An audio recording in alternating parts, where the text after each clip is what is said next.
Hey everyone! Today, we're giving you the new updated full beginner's tutorial on Maket.AI, from creating your account to actually building your first project. First, we go to Maket.AI and click Sign Up. We can use our email or a Google account for faster registration. Once we verify our email, we're in. On the left panel, we see tools for AI design, generating layouts and adjusting project settings. Let's click Create Project. Residential, commercial, or custom. Choose design styles and click Generate. Maket.AI instantly creates layouts with multiple variations.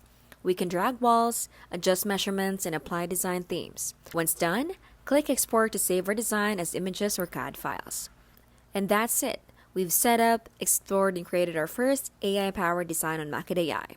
If this helped, don't forget to like and subscribe for more updated guides from us. This has been How to Literally, where we keep things smart and simple and scam-free.